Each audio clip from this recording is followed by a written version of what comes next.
Hi friends, ಎಲ್ರಿಗೂ ನಮಸ್ತೆ. Welcome back to Deepika life style and blogs. ಎಲ್ಲರೂ ಹೇಗಿದ್ದೀರಾ? ನಾನು ಚೆನ್ನಾಗಿದ್ದೀನಿ. ಐ ಹೋಪ್ ನೀವೆಲ್ಲರೂ ಚೆನ್ನಾಗಿದ್ದೀರಾ ಅಂತ ಅಂದ್ಕೊಂಡಿದ್ದೀನಿ. ಪ್ಲೀಸ್ ಫ್ರೆಂಡ್ಸ್, ಈ ವಿಡಿಯೋನ ಫಸ್ಟಿಂದ ಕೊನೆವರೆಗೂ ಸ್ಕಿಪ್ ಮಾಡದೆ ನೋಡಿ. ನಿಮ್ಗೆ ಇಷ್ಟ ಆದರೆ ಲೈಕ್ ಕೊಡೋದನ್ನು ಖಂಡಿತ ಮರಿಬೇಡಿ. ನಾನಿವಾಗ ತಿಳಿಸ್ಕೊಡ್ತಾ ಇದ್ದೀನಿ ಮಕರ ರಾಶಿ ಬಗ್ಗೆ. ಜುಲೈ ತಿಂಗಳಲ್ಲಿ ಮಾಸ ಭವಿಷ್ಯ ಹೇಗಿದೆ ಅನ್ನೋದನ್ನು ನಾವು ನೋಡೋಣ ಬನ್ನಿ. ನಿಮಗೆ ಈ ವಿಡಿಯೋ ಇಷ್ಟ ಆದರೆ ಓಂ ಶನೇಶ್ವರಾಯ ನಮಃ ಅಂತ, ಓಂ ಶನಿ ದೇವಾಯ ನಮಃ ಅಂತ ಕಮೆಂಟ್ ಮಾಡಿ. ಓಕೆ, ಮಕರ ರಾಶಿಯವರಿಗೆ ಹೇಗಿದೆ ಜುಲೈ ತಿಂಗಳಿನ ಮಾಸ ಭವಿಷ್ಯ ಎಂಬುದನ್ನು ಗಮನಿಸೋಣ. ಯಾಕಂದರೆ ಮಕರ ರಾಶಿ ಒಂದು ಹಂತಕ್ಕೆ 7.5 ಶನಿ ನಿಮಗೆ ಮುಗಿದಿದೆ. ನಿಮಗೆ ಗೊತ್ತಿದೆ. ಹಾಗೆ ಇನ್ನು ಧನಸ್ಥಾನದಲ್ಲಿ ರಾಹು, ತೃತೀಯ ರಾಶಿಯಲ್ಲಿ ಶನಿ, ಚತುರ್ಥ ಯಾರೆಲ್ಲ ಪಂಚಮ ರಾಶಿಯಲ್ಲಿ ಶುಕ್ರ, ಷಷ್ಠ ರಾಶಿಯಲ್ಲಿ ಗುರು, ಸಪ್ತಮ ರಾಶಿಯಲ್ಲಿ ರವಿ, ಬುಧರು, ಇನ್ನು ಅಷ್ಟಮ ರಾಶಿಯಲ್ಲಿ ಕುಜ, ಸಪ್ತಮ ರಾಶಿಯಲ್ಲಿ ರವಿ, ಬುಧರು ಏನು ತೊಂದರೆ ಇಲ್ಲ. ಅಷ್ಟಮದಲ್ಲಿ ಕುಜ ಇದ್ದಾನೆ, ಅದಷ್ಟೊಂದು ಶುಭವಾದದ್ದಲ್ಲ. ಇನ್ನು ಈಗೆಲ್ಲ ಒಂದು ಗ್ರಹಸ್ಥಿತಿ ಇದೆ ನಿಮಗೆ. ಇನ್ನು ನಕ್ಷತ್ರಗಳು ಅಂತಂದರೆ ಉತ್ತರಾಷಾಢ ನಕ್ಷತ್ರ 2, 3, 4ನೇ ಪಾದ, ಶ್ರವಣ ನಕ್ಷತ್ರ 1, 2, 3, 4ನೇ ಪಾದ, ಧನಿಷ್ಠ ನಕ್ಷತ್ರ 1, 2ನೇ ಪಾದದವರು ವಿಡಿಯೋ ಮುಗಿಯೋವರೆಗೂ ಕೂಡ ನೀವು ನೋಡ್ತಾ ಇರಿ. ನಕ್ಷತ್ರ ಪರಿಹಾರಗಳು ಏನಿದೆ ಎಂಬುದನ್ನು ತಿಳಿಸಿಕೊಡ್ತೀನಿ. ಹಾಗೆ ನೀವು ಹೇಳುವಂಥದ್ದು ಗೋಚರ ಫಲ ಅಂತ ಹೇಳಿ ನಿಮ್ಮ ಜಾತಕದ ಮೇಲೆ, ದಶಾ ಭುಕ್ತಿಗಳ ಮೇಲೆ ವ್ಯತ್ಯಾಸವೂ ಕೂಡ ಬರಬಹುದು. ನೋಡೋಣ ಏನೇನು ಶುಭವಾದಂಥ ಫಲಗಳು ಎಂಬುದನ್ನು ಗಮನಿಸೋಣ. ಅದರ ಪೂರ್ವದಲ್ಲಿ ನೋಡಿ, ಆಷಾಢ ಮಾಸ ಅಂದರೆ ಆಷಾಢ ಮಾಸದ ಕೊನೆಯ ಒಂದು ಸಮಯ 10ನೇ ತಾರೀಕಿಗೆ ಗುರು ಪೂರ್ಣಿಮೆ. ವಿಶೇಷವಾಗಿ ಗುರುಗಳನ್ನು ಪೂಜೆ ಪುರಸ್ಕಾರ ಮಾಡುವಂಥದ್ದು. ಹಾಗೆ 16ನೇ ತಾರೀಕು ಕರ್ಕಾಟಕ ಸಂಕ್ರಾಂತಿ, ದಕ್ಷಿಣ ಪುಣ್ಯಕಾಲವೂ ಕೂಡ ಇದೆ. 17ನೇ ತಾರೀಕಿಗೆ ಚಾಮುಂಡೇಶ್ವರಿ ಜನ್ಮೋತ್ಸವ ಇದೆ. ಅಂದರೆ ಚಾಮುಂಡಿ ತಾಯಿ ಹುಟ್ಟಿದ ದಿನ 17ನೇ ತಾರೀಕು. ಹಾಗಾಗಿ 21ನೇ ತಾರೀಕಿಗೆ ಏಕಾದಶಿ ಇದೆ. 22ಕ್ಕೆ ಮಹಾಪ್ರದೋಷ ಮತ್ತು 24ಕ್ಕೆ ಜ್ಯೋತಿರ್ಭೀಮೇಶ್ವರ ವ್ರತ. ಹಾಗೆ ಅನಂತರ 28ನೇ ತಾರೀಕಿಗೆ ನಾಗ ಚತುರ್ಥಿ, 29ಕ್ಕೆ ನಾಗರ ಪಂಚಮಿ. ಹೀಗೆಲ್ಲ ಇದೆ. ಅಂದರೆ ಹಬ್ಬ ಹರಿದಿನಗಳೇ ಇದೆ. ಒಟ್ಟಿನಲ್ಲಿ 17ನೇ ತಾರೀಕಿನಿಂದ 24ನೇ ತಾರೀಕಿನವರೆಗೂ ಕೂಡ ಕರ್ಕಾಟಕ ರಾಶಿಯಲ್ಲಿ ರವಿ ಇರ್ತಾನೆ. ಅದು ಅಷ್ಟೊಂದು ಶುಭವಾದದ್ದು ಅಲ್ಲ. ಅದಕ್ಕೆ ಮಲಮಾಸ ಅಂತ ಹೇಳಿ ಕರೀತಾರೆ. ಹಾಗಾಗಿ ನೀವು ಎಷ್ಟು ಸಾಧ್ಯ ಆಗುತ್ತೋ ಅಷ್ಟು ಮುಂಚಿತವಾಗಿ ಪೂಜೆ ಪುರಸ್ಕಾರಗಳನ್ನು ಮಾಡ್ತಾ ಬನ್ನಿ. ಈ ತಿಂಗಳಲ್ಲಿ ನೋಡಿ 7ನೇ ತಾರೀಕು ಅನುರಾಧ ನಕ್ಷತ್ರ ಇದೆ. ಒಳ್ಳೆ ದಿವಸ ಇದೆ. ಆ ದಿವಸ ಪೂಜೆ ಪುರಸ್ಕಾರಗಳನ್ನು ಮಾಡಿಕೊಳ್ಳಿ. ಮತ್ತು 14ನೇ ತಾರೀಕು ಇದೆ. 14ನೇ ತಾರೀಕು ಏನಾದರೂ ಸಾಧ್ಯವಾದ ಮಟ್ಟಿಗೆ ಪೂಜೆ ಪುರಸ್ಕಾರಗಳನ್ನು ಮಾಡಿಕೊಳ್ಳಿ. ಹೀಗೆಲ್ಲ ಇದೆ. ಮಕರ ರಾಶಿಯವರು ಒಂದು ಹಂತಕ್ಕೆ ಬೆಳಕಿನ ಕಡೆಗೆ ಬಂದಿದ್ದೀರಿ ನೀವು ಅಲ್ವಾ. ಎಷ್ಟೋ ಸಲ ನಾವು ನೋಡ್ತಾ ಇರ್ತೇವೆ ಕಷ್ಟ, ತೊಂದರೆ, ಸಮಸ್ಯೆಗಳು ಒಂದೇ ಸಲ ಯಾರ ಬಗ್ಗೆಯೂ ಅರಿಯುವುದಿಲ್ಲ. ಓವರ್ ನೈಟ್ ಇವತ್ತು ಆಯ್ತಪ್ಪ, ನಾಳೆ ಬೆಳಗ್ಗೆ ಏನೋ ಒಂದು ಆಯಿತು ಅಂತ ಆಗೋದಿಲ್ಲ. ಎಲ್ಲ ಅಷ್ಟಾಗಿ ಹೋಗುತ್ತದೆ. ಅಂದರೆ ಅಷ್ಟಾಗಿ ಒಂದೇ ಸಲ ಯಾವುದು ನಿಮಗೆ ಶುಭ ಇರಬಹುದು, ಅಶುಭ ಇರಬಹುದು, ಯಾವುದು ಕೂಡ ಆಗುವುದಿಲ್ಲ. ಹಾಗಾಗಿ ಒಂದು ಹಂತಕ್ಕೆ ನಿಮಗೆ ಈಗ 7.5 ಶನಿ ಟೆನ್ಷನ್, ಚಿಂತೆ ಇತ್ಯಾದಿಗಳು ಇತ್ತಲ್ಲ, ಅದರಿಂದ ಸ್ವಲ್ಪ ಬೆಳಕಿಗೆ ಬಂದಿದ್ದೀರಿ ಅಂತಾನೆ ಅಂದ್ಕೊಳ್ಳಿ. ನನಗೆ ಅನಿಸ್ತಾ ಇದೆ. ಯಾಕಂದರೆ ನೋಡಿ, ಒಂದು ಹಂತಕ್ಕೆ ಗುರುವಿನ ಬಲ ಇಲ್ಲ. ಆದರೂ ಕೂಡ ತೃತೀಯ ರಾಶಿಯಲ್ಲಿ ಶನಿ ರಾಶಾಧಿಪತಿ ತೃತೀಯದಲ್ಲಿ ಇರುವಂಥದ್ದು ಒಳ್ಳೆಯದೇ. ಪಂಚಮ ರಾಶಿ ಶುಕ್ರ, ಹಾಗಾಗಿ ಶುಕ್ರನ ಬಲ ಇದೆ ನಿಮಗೆ. ಗುರು ಬಲ ಇಲ್ಲದೆ ಇದ್ದರೂ ಕೂಡ ಶುಕ್ರನ ಬಲ ಇದೆ. ಗುರುವಿನ ಬಲ ಅಥವಾ ಕುಜನ ಬಲ, ಮೂರರಲ್ಲಿ ಯಾವುದಾದರೂ ಒಂದು ಬಲ ಇರಬೇಕು. ಯಾಕಂದರೆ ಕುಜನು ಅಷ್ಟಮದಲ್ಲಿ ಇದ್ದಾನೆ, ನಿಮಗೇನು ಹೆಚ್ಚಿನಾದಂಥ ಲಾಭ ಕೊಡೋಕ್ಕಿಲ್ಲ. ಅಂದರೆ ಶುಕ್ರ ಒಂದು ಹಂತಕ್ಕೆ ಲಾಭಾಂಶಗಳನ್ನು ಕೊಡಬಹುದು. ಮತ್ತು ಗುರುವು ಕೂಡ 12ನೇ ರಾಶಿಯಿಂದ ಗುರು ನೋಡಲ್ಪಟ್ಟಿದ್ದಾನೆ. ಹಾಗಾಗಿ ಒಂದು ಒಳ್ಳೆಯದಕ್ಕೆ ಖರ್ಚಾಗಬಹುದು, ಒಳ್ಳೆಯದಕ್ಕೋಸ್ಕರ ಏನಾದರೂ ಒಂದು ಪ್ರಯತ್ನಗಳಾಗಬಹುದು. ಅಂದರೆ ನೋಡೋಣ, ನಿಮ್ಮ ಆರೋಗ್ಯ ನೋಡಿಕೊಳ್ಳೋಣ. ಆರೋಗ್ಯದಲ್ಲಿ ತಕ್ಕ ಮಟ್ಟಿಗೆ ಅಭಿವೃದ್ಧಿ ಆಗ್ತಾ ಇದೆ. ಕೈಕಾಲು ನೋವು, ಸೊಂಟ ನೋವು, ಸುಸ್ತು ಆಗುವಂಥದ್ದು ಇದೆಲ್ಲ ಸ್ವಲ್ಪ ಒಳ್ಳೆ ರೀತಿಯಾಗಿ ಆಗ್ತಾ ಇದೆ ನಿಮಗೆ. ಯಾಕಂದರೆ ಡೆವಲಪ್ ಆಗ್ತಾ ಇದೆ. ಹೇಳಬೇಕು ಅಂದರೆ ನಿಮಗೆ ಎಷ್ಟೋ ಸಲ ನಾವು ಅಂದ್ಕೊಳ್ತೇವೆ ಆರೋಗ್ಯದಲ್ಲಿ ಅನುಕೂಲ ಇಲ್ಲ, ಅಥವಾ ಆರೋಗ್ಯದಲ್ಲಿ ಏನು ಉತ್ತಮವಾದಂಥ ಫಲಿತಾಂಶ ಆಗ್ತಾ ಇಲ್ಲ ಅಂದ್ಕೊಳ್ತೇವೆ. ಆದರೆ ಆರೋಗ್ಯದಲ್ಲಿ ಒಳ್ಳೆ ರೀತಿಯಾದಂತಹ ಅನುಕೂಲತೆಗಳನ್ನು ನೀವು ಈ ತಿಂಗಳಲ್ಲಿ ಕಾಣಬಹುದು. ಅಂದರೆ ಡೆವಲಪ್ ಆಗಬಹುದು. 2ನೇ ರಾಶಿ ರಾಹು ಎಷ್ಟೋ ಸಲ ನಿಮಗೆ ಮಾತಾಡಿದರೂ ತಪ್ಪು, ಮಾತಾಡದೇ ಇದ್ದರೂ ತಪ್ಪಾಗುತ್ತೆ. ಹಾಗಾಗಿ ಮಾತ್ರ ವಿಷಯದಲ್ಲಿ ಸ್ವಲ್ಪ ಜಾಗ್ರತೆ ವಹಿಸಿಕೊಳ್ಳಬೇಕು. ಹಣಕಾಸು ಬಂದರೆ ತಕ್ಕ ಮಟ್ಟಿಗೆ ಸ್ವಲ್ಪ ಜಾಸ್ತಿನೇ ಹಣ ಬರುತ್ತದೆ ನಿಮಗೆ. ಅಂದರೆ ಹಿಂದೆ ನೋಡಲಿಕ್ಕೆ ಹೋದರೆ ರೂಪಾಯಿ ಎಣಿಸುವಂತಹ ಪ್ರಯತ್ನ ಆಗೋಯಿತು. ಎಷ್ಟು ಅಗರ್ಭ ಶ್ರೀಮಂತರಾದವರು ಇಲ್ಲ, ಏನೂ ಇಲ್ಲ. ಸಾಡೆ ಸಾತಿ ಶನಿ ಬಂದಾಗ ಒದ್ದಾಟ ಎಲ್ಲ ಕಳ್ಕೊಂಡಿದ್ದೇನೆ. ಯಾರೋ ಒಬ್ಬರು ಕಾಮೆಂಟ್ ಮಾಡಿದರು, ಕೊನೆಗೆ ಪ್ರಾಣ ಇದೆ, ಇದು ಕಳೆದ್ಬಿಟ್ರೆ ಹೋಗೋಯ್ತು ಆಗೋಯ್ತು ಅಂತ.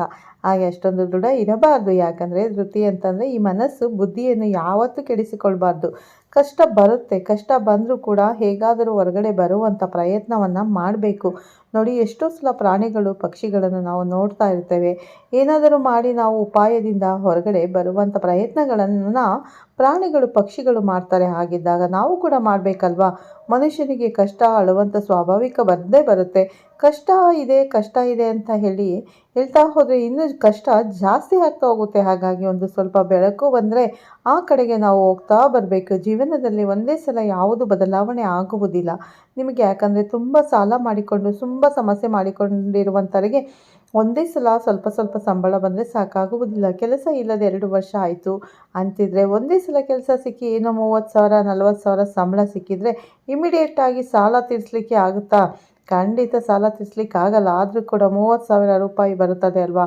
ಒಂದು ಹಂತಕ್ಕೆ ಮೇಲ್ಮಟ್ಟಕ್ಕೆ ಹೋಗಬಹುದು. ಸ್ವಲ್ಪನಾದರೂ ಹೋಗುವ ಸಾಧ್ಯತೆಗಳು ಇದ್ದಾವೆ. ನಿಮಗೆ ಸಾಧ್ಯತೆಗಳು ಇಲ್ಲ ಅಂತಲ್ಲ, ಸಾಧ್ಯತೆಗಳಿದ್ದಾವೆ. ಯಾಕಂದರೆ ಮೃಗ ಶಚನಕರು ಬೃಕರು ಭೃಗಯ ಕುಂಭನ ನಿಜನಾಮ ವಾಚವು ಅಂತ ಗ್ರಂಥಗಳಲ್ಲಿ ಹೇಳ್ತಾರೆ.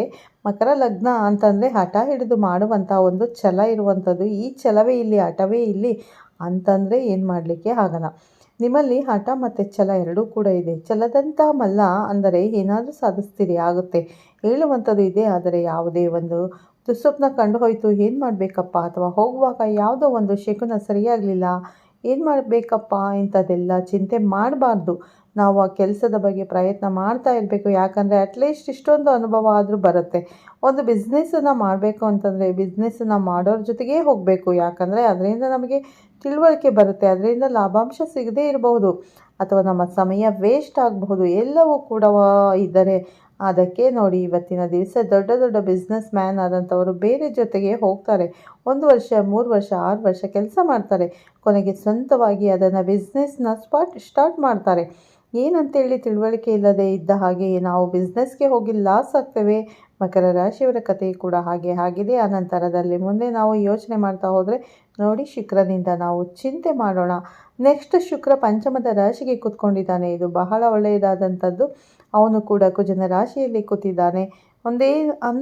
ಒಂದೇನಾದರೂ ಕಾನೂನಿನ ಸಂಬಂಧವಾದಂತಹ ತೊಂದರೆಗಳು ಸ್ವಲ್ಪ ಪರಿಹಾರ ಆಗುವಂಥ ಸಾಧ್ಯತೆಗಳು, ಕೋರ್ಟ್ ಕಚೇರಿ ಅಥವಾ ಡೈವರ್ಸ್ ಅದು ಇದು ಒದ್ದಾಟ ಇದ್ದರೆ ಸ್ವಲ್ಪ ಬದಲಾವಣೆ ಆಗುವಂಥ ಸಾಧ್ಯತೆಗಳಿರುತ್ತೆ. ಎಷ್ಟೋ ಸಲ ಕಾನೂನು ರೀತಿಯಲ್ಲಿ ಅನುಕೂಲನೇ ಇಲ್ಲ, ಎಲ್ಲ ಒದ್ದಾಟ ಕಿರಿಕಿರಿ ಆಗ್ತಾ ಇರುತ್ತೆ. ಸ್ವಲ್ಪ ಬದಲಾವಣೆ ಆಗುವಂಥ ಸಾಧ್ಯತೆಗಳು, ಮತ್ತು ಮನೆಯಲ್ಲಿ ಮಂಗಳಕರ ವಾತಾವರಣಗಳು, ಮನೆಯಲ್ಲಿ ಏನೋ ಸಂತಸ ಆಗದೇ ಇದ್ದವರಿಗೆ ಸಂತಾನದ ಒಂದು ಶುಭವಾದಂಥ ಸೂಚನೆ ಆಗುವಂಥದ್ದು, ಮತ್ತು ಮದುವೆಗೆ ಹತ್ತಿರ ಬಂದು ಇನ್ನೂ ಡೇಟ್ ಫಿಕ್ಸ್ ಆಗ್ತಾ ಇಲ್ಲ, ಏನು ತಿಳಿಸ್ತೇನೆ ಅಂತ ಹೇಳ್ತಿದ್ದಾರೆ ಅಂತ ಇರೋರು ಯಾವುದೋ ಒಂದು ಡೇಟ್ ಗುರುತು ಹಾಕುವಂಥದ್ದು, ಅಂದರೆ ಮುಂದೆ ಹೋಗುವಂಥ ಸಾಧ್ಯತೆಗಳು ಆಗುವಂಥದ್ದು. ಮತ್ತು ಶುಕ್ರನ ಮನೆಯಲ್ಲಿ ಒಂದು ಶಾಂತಿ ಸಮೃದ್ಧಿಯೇ ಇಲ್ಲ, ಖುಷಿಯೇ ಇಲ್ಲ ಅಂತಿದ್ರಿ. ಶುಕ್ರನು ಬಂದ ತಕ್ಷಣವೇ ಖುಷಿ ಕೊಡ್ತಾನೆ. ಯಾವಾಗಲೂ ಕೂಡ ಪಂಚಮ ರಾಶಿಯ ಶುಕ್ರನು ನಿಮಗೆ ಖುಷಿಯನ್ನು ಕೊಡ್ತಾನೆ. ಖುಷಿ ಯಾವುದರಲ್ಲಿ ಬರಬಹುದು? ಒಂದು ಸ್ವಲ್ಪ ಹೊರಗಡೆ ಓಡಾಡಿಕೊಂಡು ಬರಬಹುದು. ಎರಡನೆಯದಾಗಿ ಸ್ವಲ್ಪ ಜಾಬ್ಗೆ ಸ್ವಲ್ಪ ದುಡ್ಡು ಬರಬಹುದು. ಈ ತಿಂಗಳಲ್ಲಿ ದುಡ್ಡೇ ಇಲ್ಲ ಅಂತ ಓದಾಡ್ತಾ ಇದ್ದಂಥವರಿಗೆ ಸ್ವಲ್ಪ ದುಡ್ಡು ಬರಬಹುದು ಈ ತಿಂಗಳಲ್ಲಿ. ಹಾಗಾಗಿ ಹಣಕಾಸಿನ ವಿಷಯದಲ್ಲಿ ಲಕ್ಷ್ಮೀನಾರಾಯಣ ದೇವರ ಅನುಗ್ರಹ ಆಗಬಹುದು. ಯಾವಾಗಲೂ ಶುಕ್ರ ಬಹಳ ಉತ್ತಮವಾದಂಥ ಫಲ ಕೊಡಲಿಕ್ಕೆ ಸಾಮರ್ಥ್ಯ ಕೊಡ್ತಾನೆ. ಆವಾಗ ನಿಮಗೆ ಮುಖ್ಯವಾದಂಥದ್ದು ಇವತ್ತಿನ ಜೀವನಕ್ಕೆ ನಮ್ಗೆ ಹಣಕಾಸು ಬೇಕಾಗಿದೆ, ಹಾಗಂತ ಹಣಕಾಸನ್ನು ಶುಕ್ರ ಕೊಡ್ತಾನೆ. ಅನಂತರದಲ್ಲಿ ತೃತೀಯ ಶನಿ ನೋಡಿ, ಶನಿ ಸ್ವಲ್ಪ ತೃತೀಯದಲ್ಲಿದ್ದಾನೆ. ಹಾಗಾಗಿ ವಿಕ್ರಮವನ್ನು ಜಾಸ್ತಿ ಮಾಡ್ತಾ ಇರ್ತಾನೆ. ನಿಮ್ಮಲ್ಲಿ ಇರುವಂಥದ್ದೇ ಬೆಳೆಸ್ತಾ ಇದ್ದಾನೆ, ನಿಮ್ಮಲ್ಲಿ ಇರುವಂಥದ್ದನ್ನೇ ಅಭಿವೃದ್ಧಿ ಮಾಡ್ತಾ ಇದ್ದಾನೆ. ಗುರು ಅಂತ ಅನುಕೂಲ ಕೊಡದೇ ಇರಬಹುದು. ಯಾಕಂದರೆ ಗುರು ನಿಮಗೆ ಒಂದು ಹಂತಕ್ಕೆ 12ನೇ ರಾಶಿಗೆ ದೃಷ್ಟಿ ಇದೆ. ಹಾಗಾಗಿ ಗುರು ನಿಮಗೆ ಒಳ್ಳೆಯದಕ್ಕೆ ಖರ್ಚು ಮಾಡುವಂಥದ್ದು, ದೇವತಾ ಪ್ರಾರ್ಥನೆ ಮಾಡುವಂಥದ್ದು, ದೇವಸ್ಥಾನಕ್ಕೆ ಹೋಗುವಂಥದ್ದು, ದರ್ಶನ ಮಾಡುವಂಥದ್ದೆಲ್ಲ ಮಾಡಬಹುದು. ಗುರು ಅಂದರೆ ಖರ್ಚು, ಏನು ಮಾಡಿದ್ರೂ ಕೂಡ ಒಳ್ಳೆಯದಕ್ಕೆ ಆಗುತ್ತೆ. ಇವತ್ತು ನಾವು ದೇವಸ್ಥಾನಕ್ಕೆ ಹೋಗಿ ಒಂದು 3 ಪ್ರದಕ್ಷಿಣೆ ಮಾಡಿದ ತಕ್ಷಣ ನಾಳೆ ಬೆಳಗ್ಗೆನೇ ಬದಲಾವಣೆ ಆಗಬೇಕು ಅಂದರೆ ನಮ್ಮಷ್ಟೊಂದು ದೊಡ್ಡದಾದಂಥ ಪ್ರಾರಬ್ಧ ಕರ್ಮಗಳೆಲ್ಲ ಬದಲಾವಣೆ ಆಗುವುದಿಲ್ಲ. ಹಾಗಾಗಿ ನಾವು ಮಾಡುವಂಥ ಕೆಲಸ, ಒಳ್ಳೆಯ ಕೆಲಸಕ್ಕೆ ಒಳ್ಳೆಯ ಫಲ ಇದ್ದೇ ಇದೆ. ಮತ್ತು ಶಾಸ್ತ್ರವೀತವಾದಂಥದ್ದು. ಇವತ್ತು ನೀವು ಒಳ್ಳೆ ಕೆಲಸ ಮಾಡಿದ್ರಿ ಅಥವಾ ದೇವತಾ ನಾಮಸ್ಮರಣೆ ಮಾಡಿದ್ರಿ ಅಥವಾ ಇನ್ನೊಬ್ಬರಿಗೆ ಪರೋಪಕಾರ ಮಾಡಿದ್ರಿ ಅಂತಂದರೆ ಅದು ಆ ಕ್ಷಣಕ್ಕೆ ಆಗದೇ ಇರಬಹುದು ನಮಗೆ, ಆದರೆ ಕಾಲಾಂತರದಲ್ಲಿ ಒಳ್ಳೆಯ ಫಲ ಕೊಟ್ಟೇ ಕೊಡುತ್ತದೆ. ಅದು ಕರ್ಮ ಬೀಜ ರೂಪವಾದಂಥದ್ದು. ಅದನ್ನು ನಾವು ಬಿತ್ತಿದಾಗ ಅದರಿಂದ ಒಳ್ಳೆಯ ಫಲವೋ ಅಂದರೆ ಸುಕೃತೋ ದುಷ್ಟೈತೆ ಚವ ಎಂಬುದಾಗಿ ಹೇಳಿದ್ದಾರೆ, ಚೈವ ಎಂಬುದಾಗಿ ಹೇಳಿದ್ದಾರೆ. ಒಳ್ಳೆಯ ಫಲ ಇರ್ಬೋದು, ಕೆಟ್ಟ ಫಲ ಇರ್ಬೋದು, ಫಲ ಆಗಲೇಬೇಕು. ಹಾಗಾಗಿ ಎಷ್ಟೋ ಸಲ ಮಕರ ರಾಶಿಯವರು ಬಹಳ ಜನರನ್ನು ಕಮೆಂಟ್ ಹಾಕುವುದನ್ನು ನೋಡಿದ್ದಾರೆ. ಕಷ್ಟ ಇದ್ದಾಗ ದೇವರ ಪೂಜೆ ಮಾಡಿದರೂ ಪ್ರಯೋಜನ ಇಲ್ಲ, ಏನೇ ಮಾಡಿದರೂ ಪ್ರಯೋಜನ ಇಲ್ಲ ಅಂತ ಅಂದ್ಕೊಳ್ತಾರೆ. ಖಂಡಿತ ನಾವು ಹಾಗೆ ಮನಸ್ಸಿನ ಭಾವನೆ ಮಾಡ್ಕೊಳ್ಬಾರ್ದು. ಆ ಭಗವಂತನನ್ನು ಶ್ರದ್ಧೆಯಿಂದ ಭಕ್ತಿಯಿಂದ ನಂಬಿ ಕೆಲಸವನ್ನು ಮಾಡಬೇಕು. ನಂಬಿ ಕೆಟ್ಟವರಿಲ್ಲ, ಆ ದೇವರನ್ನು ನಂಬಿ ಪ್ರಯತ್ನ ಮಾಡಿ ಅದರಿಂದ ಒಂದು ಒಳ್ಳೆ ರೀತಿಯಾದಂಥ ರಿಸಲ್ಟ್ ತರಬೇಕು. ನಾವು ನಂಬಲೇ ಇಲ್ಲ, ಒಳ್ಳೆ ಕೆಲಸ ಮಾಡಿಲ್ಲ ಅಥವಾ ಅನುಕೂಲವೇ ಆಗಿಲ್ಲ ಅಂದರೆ ಒಳ್ಳೆ ಕೆಲಸವೇ ಮಾಡಿಲ್ಲ ಅಥವಾ ಅನುಕೂಲವೇ ಆಗಿಲ್ಲ ಅಂದರೆ ಏನು ತಾನೇ ಮಾಡಲಿಕ್ಕಾಗುತ್ತೆ. ಹಾಗಾಗಿ ನಂಬಿಕೆಯನ್ನು ಬಹಳ ಮುಖ್ಯವಾದಂಥ ತಾಯಿಯ ಹಾಗೆ ನಂಬಿಕೆ ಹೇಳುವಂಥದ್ದು. ಅನಂತರ ಒಂದು 5 ನಿಮಿಷದಲ್ಲಿ ಸ್ವಲ್ಪ ಜಾಗ್ರತೆ ವಹಿಸಿಕೊಳ್ಳಿ. ಒಂದನೇದಾಗಿ ಕುಜನಿಂದ ಚಿಂತನೆ ಮಾಡಬೇಕು.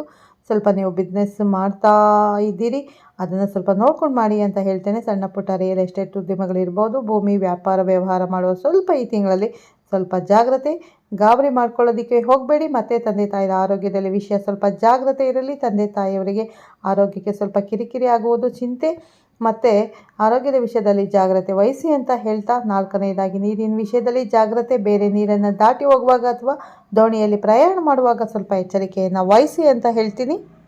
ಎಲ್ಲ ವಿಷಯದಲ್ಲೂ ಸ್ವಲ್ಪ ಮಕರ ರಾಶಿಯವರು ಈ ತಿಂಗಳಲ್ಲಿ ಎಚ್ಚರಿಕೆಯನ್ನು ವಹಿಸಬೇಕಾಗುತ್ತದೆ. ಯಾಕಂದರೆ ಒಳ್ಳೆಯದು ಅಂತ ಇದ್ಮೇಲೆ ಕೆಟ್ಟ ಫಲಗಳು ಕೂಡ ಇದ್ದೇ ಇರುತ್ತೆ. ಬರೀ ಒಳ್ಳೆಯದನ್ನೇ ದೇವರು ಯಾವತ್ತೂ ಕೊಡೋದಿಲ್ಲ.